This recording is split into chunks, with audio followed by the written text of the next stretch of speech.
You, John Fitzgerald Kennedy, do solemnly swear I, John Fitzgerald Kennedy, do solemnly swear that you will faithfully execute the office of President of the United States that I will faithfully execute the office of President of the United States and will, to the best of your ability, and will, to the best of my ability, preserve, protect, and defend the Constitution of the United States. preserve, protect, and defend the Constitution of the United States. So help you God. So help me God.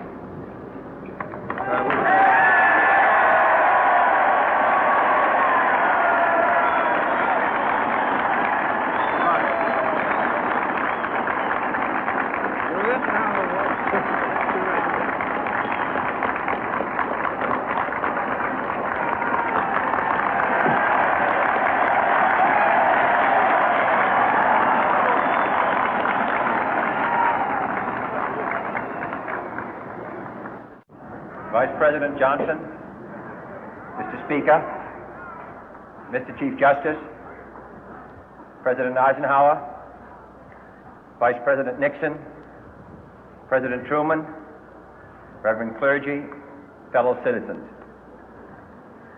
We observe today not a victory of party, but a celebration of freedom, symbolizing an end as well as a beginning, signifying renewal as well as change. For I have sworn before you and Almighty God the same solemn oath our forebears prescribed nearly a century and 3/4 ago. The world is very different now, for man holds in his mortal hands the power to abolish all forms of human poverty and all forms of human life. And yet the same revolutionary beliefs for which our forebears fought are still at issue around the globe. The belief that the rights of man come not from the generosity of the state, but from the hand of God. We dare not forget today that we are the heirs of that first revolution.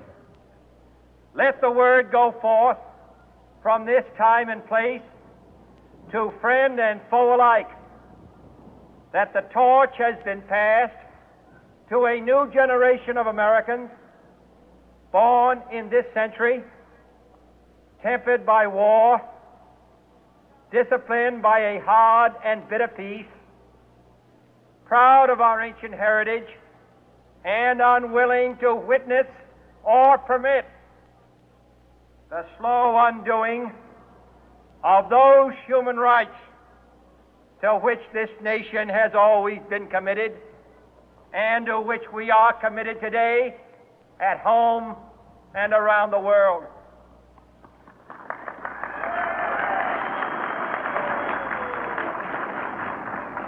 Let every nation know, whether it wishes us well or ill, that we shall pay any price, bear any burden, meet any hardship, support any friend, oppose any foe to assure the survival and the success of liberty.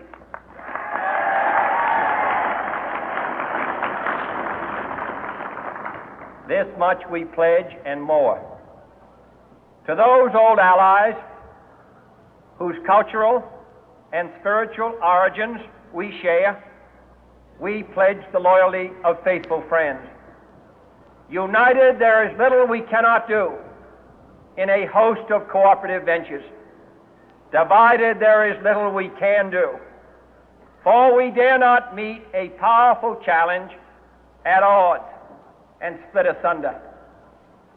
To those new states whom we welcome to the ranks of the free, we pledge our word that one form of colonial control shall not have passed away, merely to be replaced by a far more iron tyranny.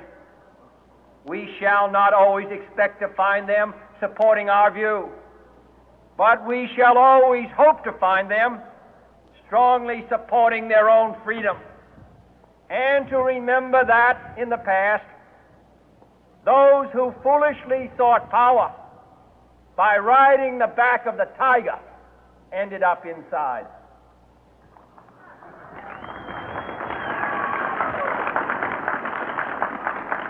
To those people in the huts and villages of half the globe struggling to break the bonds of mass misery, we pledge our best efforts to help them help themselves for whatever period is required, not because the communists may be doing it, not because we seek their votes, but because it is right.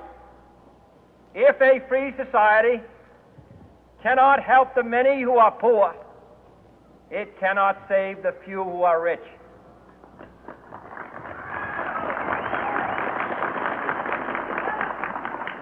To our sister republics south of our border, we offer a special pledge to convert our good words into good deeds, in a new alliance for progress, to assist free men and free governments in casting off the chains of poverty.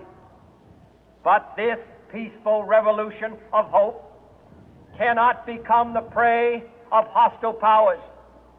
Let all our neighbors know that we shall join with them to oppose aggression or subversion anywhere in the Americas.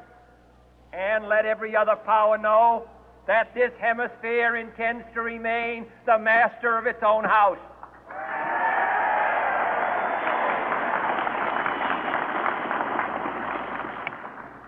To that World Assembly of Sovereign States, the United Nations, our last best hope, in an age where the instruments of war have far outpaced the instruments of peace, we renew our pledge of support to prevent it from becoming merely a forum for invective, to strengthen its shield of the new and the weak, and to enlarge the area in which its writ may run. Finally, to those nations who would make themselves our adversary, we offer not a pledge, but a request that both sides begin anew the quest for peace. Before the dark powers of destruction, unleashed by science, engulf all humanity in planned or accidental self-destruction, we dare not tempt them with weakness, for only when our arms are sufficient beyond doubt can we be certain beyond doubt that they will never be employed. But neither can two great and powerful groups of nations take comfort from our present course, both sides overburdened by the cost of modern weapons, both rightly alarmed by the steady spread of the deadly atom, yet both racing to alter that uncertain balance of terror that stays the hand of mankind's final war. So let us begin anew, remembering on both sides that civility is not a sign of weakness, and sincerity is always subject to proof. Let us never negotiate out of fear, but let us never fear to negotiate.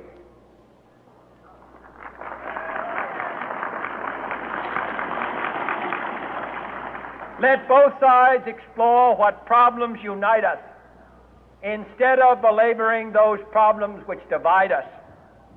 Let both sides, for the first time, formulate serious and precise proposals for the inspection and control of arms, and bring the absolute power to destroy other nations under the absolute control of all nations.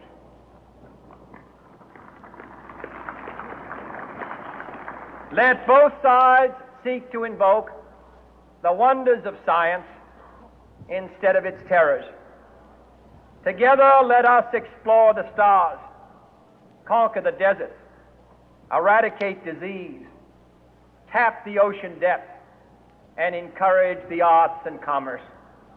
Let both sides unite to heed in all corners of the earth the command of Isaiah to undo the heavy burden and let the oppressed go free. And if a beachhead of cooperation may push back the jungle of suspicion, let both sides join in creating a new endeavor, not a new balance of power, but a new world of law, where the strong are just